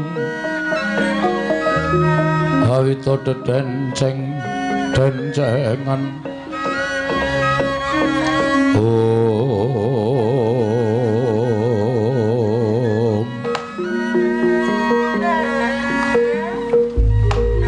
Mastu Nomo Sidam karing bawana langgeng Kakang Narada Kakang Resi Kanika Putra merkencong warudayong pak pong bu bolong kali cedhi sapa sing gawe punawi di Kakang rumaos bingung raos sing manahipun ingkang rayipun Manikmaya ingkang sekawit kamontenan kayangan katingal ayem tentrem nanging dumadakan wonten hawa panas ingkang sumundul wonten ing ngawiyat Kakang Narada menika saking dayanipun menapa nuwun pamunten Di menika mujudaken satunggiling pandangon menapa panardi tumapipun Ngara Gusti Pangadal sebab Paduka menika dewaning para dewa, nalindraning para Jawata. Mesti kemawon mboten badhe kekilapan dhateng Mbah Musikin titah. Nanging sabab menapa? Dene Paduka dadak dangu dhateng Raka ing Sidi Pangudal-udal. Adi Pramesti. Kakang Rada, punapi? Ngibaratipun kula menika ingkang damel cangkriman, Kakang Rada ingkang kedah mbatang cangkriman. Mboten wonten jamak limahipun ngatasipun kula menika ingkang damel cangkriman, Kakang Rada. Mboten purun nyangkrim, nanging kula ingkang mbatang cangkriman. Menika namanipun mboten nilok, Kakang. Talah. Inggih. Menawi kula mekaten, kula namung badhe munjatung saha Paduka Adi Pramesti Bathara Guru. Sejatosipun kayangan menika mboten wonten lemah sangar kayu waing. Pandhita malih tinggal menawa dene wujuding satriya ingkang seleh kasatriyanipun tuwin ambrahmana menika babar pisan mboten. Namung mugi antatosna ing kawuningal. Bila jagat geger menika dipun sababaken namung tingkah lampahipun titah pujangkara ingkang mboten gadhahi derajat tuwin mboten badhahi kaluhuran wonten ngarsa Paduka Adi Pramesti Bathara Guru. Namung titah menika kawula alit, nanging nadyan kawula alit kawasa akarya gara-garaning kayiwangan. Lan mugi antatosna ing kawuningal menawi Adi Pramesti Bathara Guru menika mangke boten limpat, boten pinter anggenipun ngungkap dhateng lampaning jagat. Tartemtu badhe ngembet utawi dabe malembar wonten ing kayiwangan Suralaya mriki lho Di, menika ingkang dados kuwatosing manahipun Raka Sidi Pangudal-udal Adi Pramesti Bathara Guru. Rikat lampahing rata tanpa antara prateng sukuning arga ram kang tumingal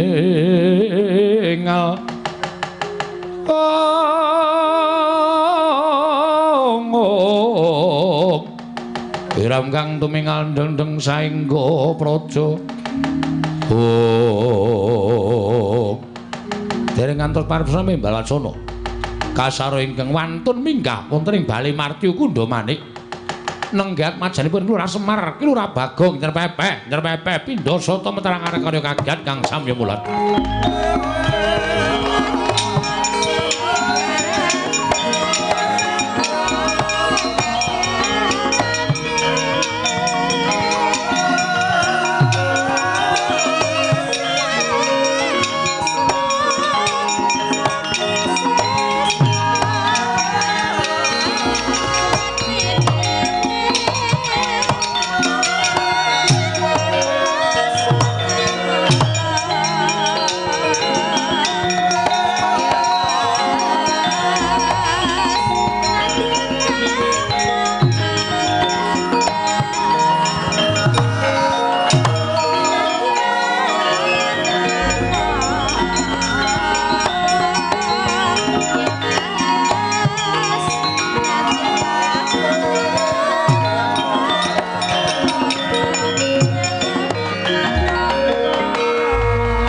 Pandhita kang nyarwangsit pindha kombang ngajaping tawang susuh angin ngendi nggone apa ta ora lidhok ujaring wong daplok. Inggih menika dititah ingkang kula aturaken damel gara-gara wonten ing jagat Bagong Kakang. Nggih. Mboten kinten babar pisan teka Bagong karya gara-gara ning kayiwangan. Ing mekaten tumriki timbalan menapa wigatosipun Bagong sowan mongko tanpa tinimbalan. Ponokawan Bagong. Padha rarjo sak prapta kita Ponokawan. Hong ilaheng. Gus. Lah kita nganggo sebutan dewa iki piye?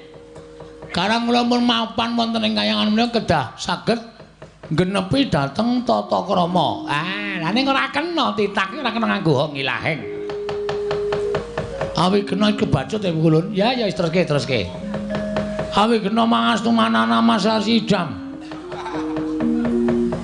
Pukulun Bagong kula ngaturaken sembah sungkem pangabektinipun ing ngabdipun Ponokawan Bagong Pukulun. Iya Bagong. Pukulun ana apa? Menawi pukulun Bathara Guru astanipun sekawan menika nggih pados kaos wonten pundi pukulun? Gak tenan ta. Iki senengane apa-apa kok ditakokke kok. Asal usule wong pinter ki mergo ora isin tetakon. Ha nggih ta pukulun? Jabi niku nek tuku kaos menungsa lumrah, monggo tangane papat. Napa bolongan siji dinggoni wong loro? Napa mboten sesak? Hai, jenengan dilakon. Bagong, Wonten dawuh pukulun? ulun mboyanate ngagem kaos. Mekaten pukulun. Iya. Oh nggih nggih. Kok astanipun ingkang kalih sedakep pukulun? Napa sampun mati rasa? Bagong, Wonten dawuh ulun ki Sang Hyang Jagat Girinata, Sang Manikmaya. Ulun ki kami tuwaning kayiwangan. kula sampun prisa pukulun. Pukulun anggenipun ngunjuk benjang menapa menika ngedhep teko wonten mriki. Tak tutuk gendhelmu lho nggih. Iki dewa e. Pukulun sinten sampean? Ulun Bathara Narada. Wah, sing sok berkencang waru dayang. Dayang nang pinggir kali ngoten nika. Iya, ora diyani ndak malah tekan ndi. Weh lah, aku nang kene ketemu dewa-dewa. Ingkang wonten wingking panjenengan? Ulun Bathara Indra. Weh lah. Bintang televisi. Bintang televisi iki sapa Indra? Dono Kasino Indra. Wis ora ana sing kari Indra tok. Lah nggih mulane Dono Kasino ora melu sowan mergo wis ora ana. Sing ana Indra tok. Bagong, Wonten dawuh pukulan? pukulun. Pukulun.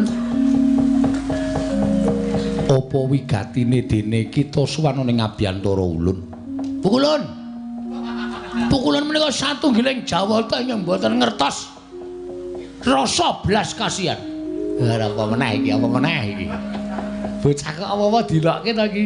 Kena ngapa kita matur kaya mengkono? Pukulun mesakaken sapi kok didak-idak. Kuwi lembu andine titihaning Sang Hyang Jagat Girinata, Sapi didak-idak. Kula bae Pukulun. Mungkin kula sik ngaritke.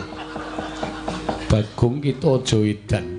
Bola bali nek bocah ndugal kewarisan. Nggih Pukulun. Apa wigatine? Sepisan kula ngaturaken sembah pangabekti kanja wonten ngarsa paduka pikulun Sang Hyang Jagat dunia. Jagat Giri Pratingkah. Nyun ngapunten mboten apal Pukulun.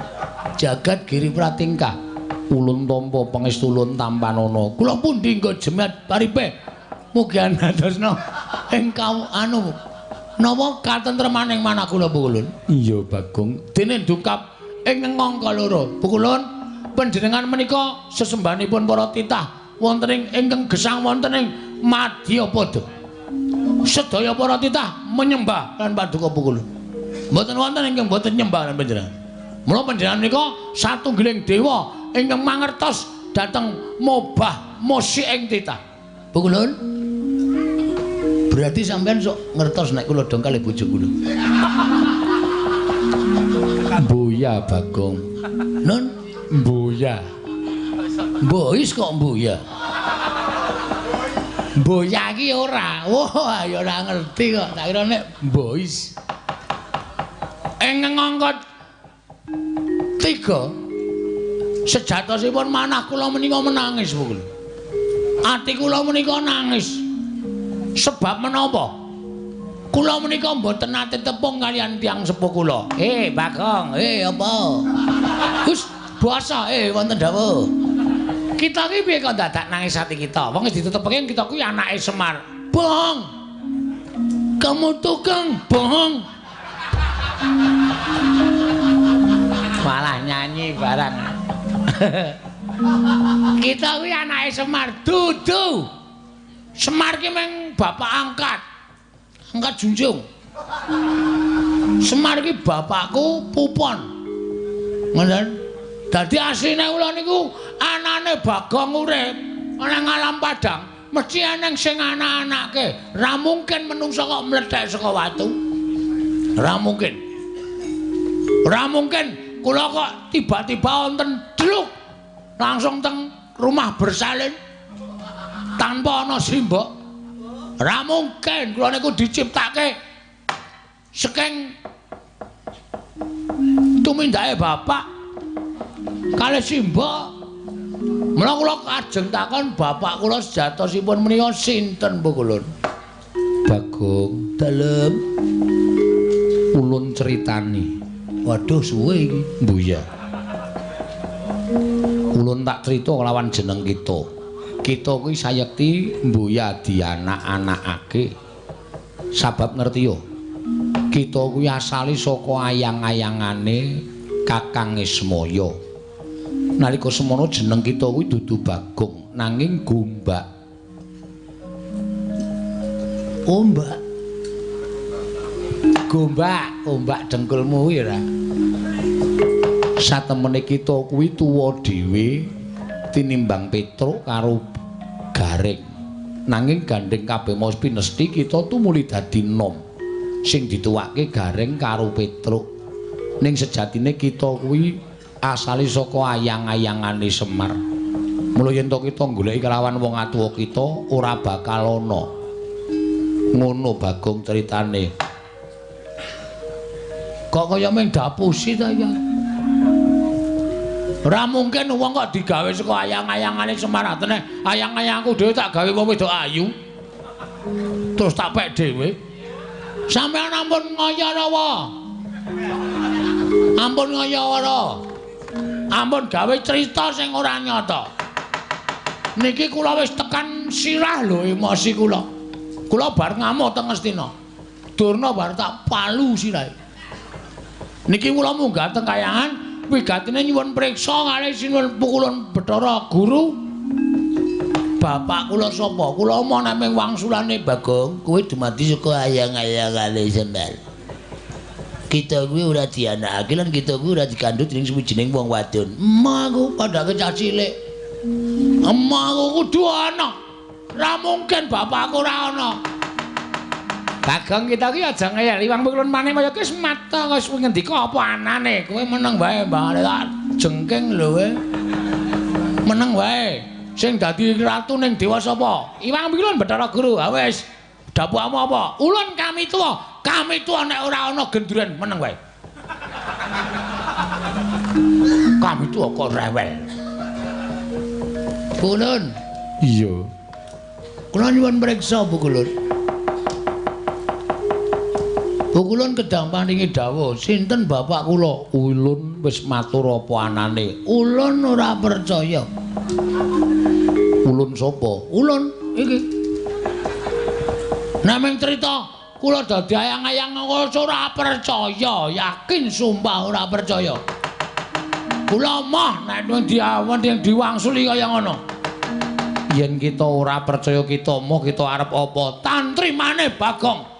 Ora mung jagat sing kula obrak-abrik.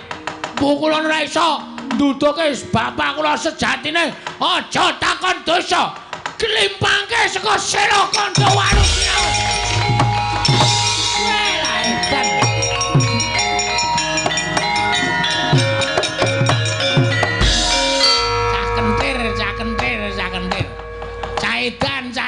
Caitan. Rada petuk. Kuwi ra malah kurang ajar ta kuwi. Kita iki karepe piye? Bathara Guru kok tok getak nganti mlayu. Kowe mlayu ra we? Kowe ra mlayu ditenono we tak nggo dolanan asli. Tak ilangin tupe tak nggo hibur-hiburan. Padake tawon ora. Sapenake dhewe kowe mulung ora. Bathara sampean ngerti ra bapak kula sapa? Ulun ora ngerti. Ah, padha wae. Plotot peteng wis. Sapenake dhewe ora. Sampean kami tuaning kayangan ora ngerti bapakku. Ngapa begogok nang kene? Hah? Pak ulang-ulang modar dening aku.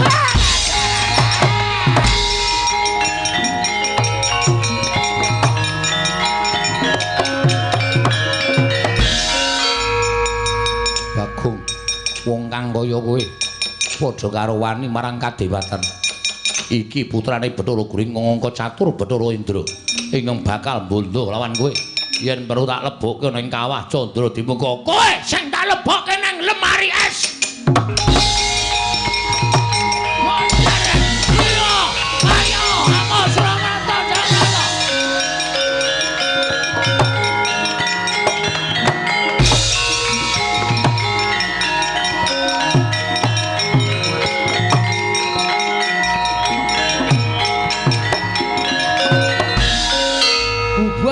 dewa-dewa.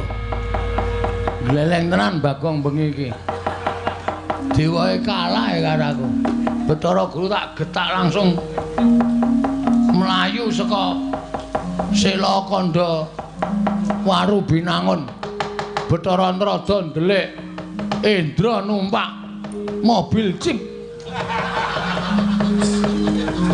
Langsung lunga. Apamu kapan? Gak kayangan sepi banget iki. Piye iki?